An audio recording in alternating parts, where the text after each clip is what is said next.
prevención. Si tenemos dudas o preguntas al respecto, que esto de verdad yo creo que llega a una edad en la que más se detona, pero vamos a ver la prevención, que siempre es súper importante. Le presento, tenemos aquí al doctor Marco Antonio Ayala García, quien es cirujano general y nos acompaña para hablarnos precisamente de esto. 477-716-1820 con varias líneas para que usted se comunique con nosotros ahorita que se encuentra nuestro especialista con nosotros. Doctor, ¿cómo está? Doctor Ayala. Hola, buenos días. Bienvenido. Un gusto estar aquí con ustedes. Qué gusto que esté con nosotros y como siempre agradecerle el tiempo que se toma para venir a platicarnos de esto y bueno, sobre todo lo decimos, la prevención es sumamente importante, así es de que, ¿qué es la trombosis venosa? Vamos a empezar por ahí, nada de que la trombosis venosa profunda, etcétera, creo que tiene vertientes, pero cuéntenos. Bien, hablaré un poquito del sistema circulatorio que lo componen varios elementos, que es el corazón y las vías que llevan la sangre. En este caso estamos hablando de arterias y venas. Tanto en las arterias hay trombosis como en las venas, pero hablaremos específicamente sobre trombosis venosa. La trombosis venosa es la presencia de una oclusión dentro de esta vía. ¿Cuál es la función de las venas en general? Llevar la sangre del cuerpo hacia el corazón para que se oxigene a través de los pulmones.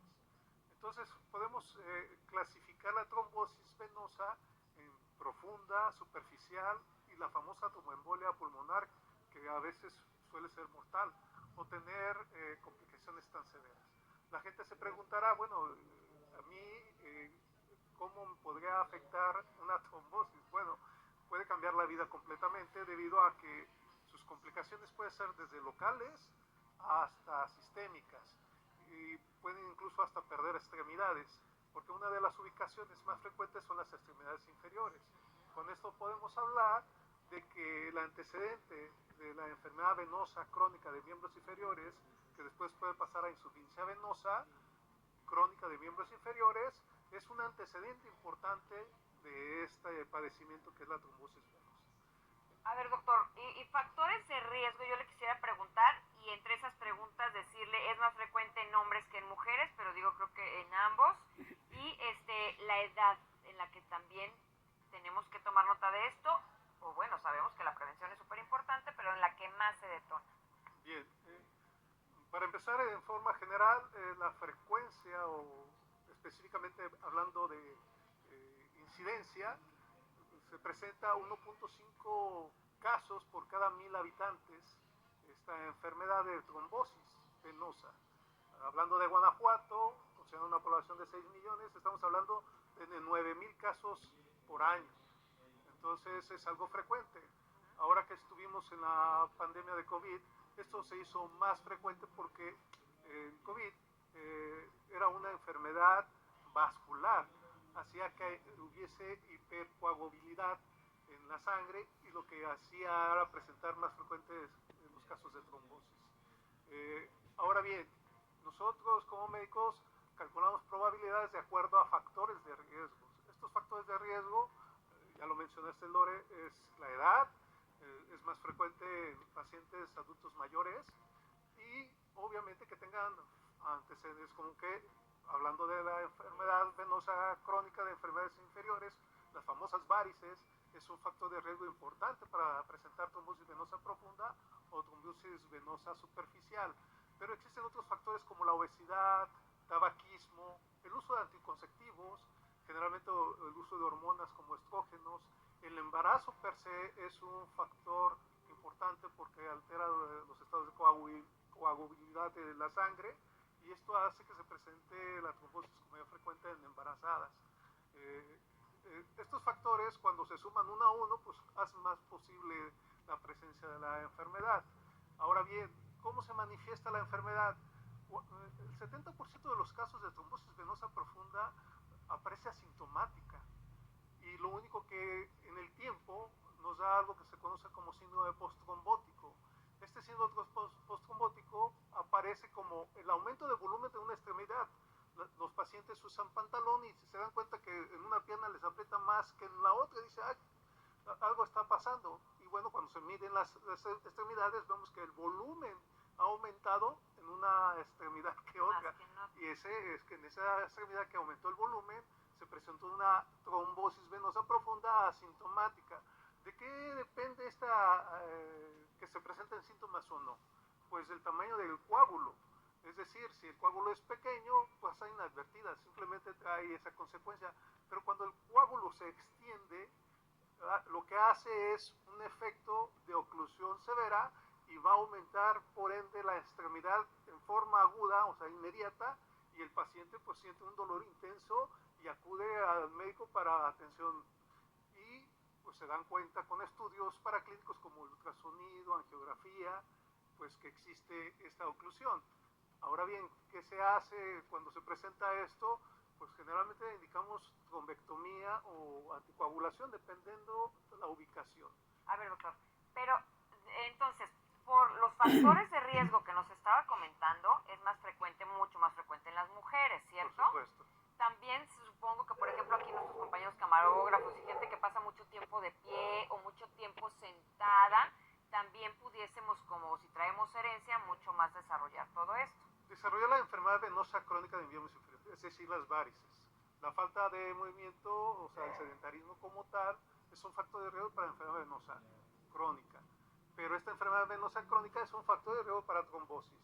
Un factor importante para el desarrollo de trombosis es la falta de movilidad, es decir, en viajes prolongados. Nosotros consideramos más de 3 horas sin movimiento como un factor importante. De hecho, nuestro cuerpo es muy inteligente porque en las noches no estamos constantes en un movimiento fijo, sino estamos moviéndonos de posición, porque nuestro propio organismo nos defiende sobre la falta de movilidad. Entonces, a veces, cuando vamos en autobús o en avión, en viajes prolongados, la falta de esa movilidad ocasiona una trombosis. O bien, que ya haya el factor de enfermedad venosa crónica, o sea, varices, haya un pequeño coagulito y después de falta de movimiento haya un movimiento brusco y se hacen las famosas tromboembolias pulmonares, que no es otra cosa que la migración de ese coágulo hacia los pulmones. Y entonces el paciente deja de respirar o tiene dificultad para respirar. Y entonces, ¿cuándo es adecuado acudir al médico? Porque si en algunos casos es asintomático, ¿será cuando tenemos herencia? ¿Será cuando nos están doliendo las piernas? ¿Será cuando empezamos a descubrir esas arañitas también tienen que ver o no? Sí, claro que sí. Como decía al principio, el factor más importante es la enfermedad venosa crónica.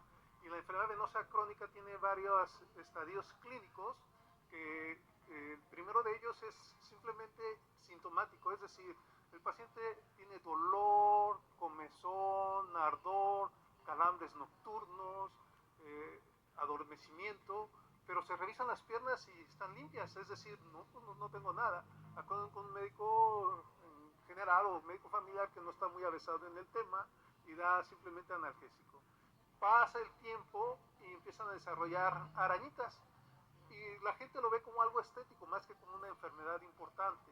Estas arañitas, lo que está hablando es de hipertensión venosa, es decir, que ya hay un mecanismo anormal en la fisiología normal de las venas de llevar la sangre hacia el corazón, es decir, hay estasis de sangre, es decir, la sangre no circula adecuadamente.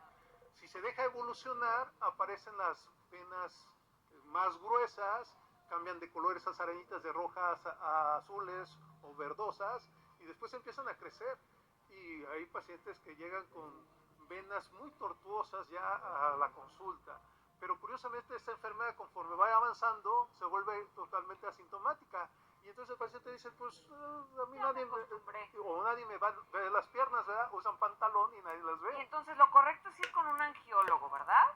Bueno, yo no soy angiólogo, soy un flebólogo. En México no se conoce esta especialidad, pero bueno, en otros países existe la flebología, o sea, la ciencia encargada de estudiar las venas.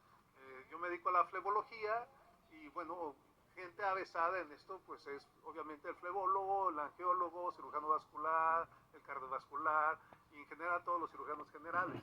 Pero bueno, la atención debe de recibirse correctamente. Doctor, y casi para cerrar el tema, porque tenemos 2 minutitos, 2 y medio, ¿cuál es qué es lo adecuado para finalmente atendernos? O sea, yo sé que hay operaciones, hay una ahora, ¿no? También, que me platicaban el otro día. Sí es más cara, pero digo, también existe la normal. Pero ¿qué otras cosas o qué alternativas? ¿Empezamos con medicamento o hay quien se va directamente a quirófano? Bueno, va a depender la atención del estado clínico y hay para cada estado clínico.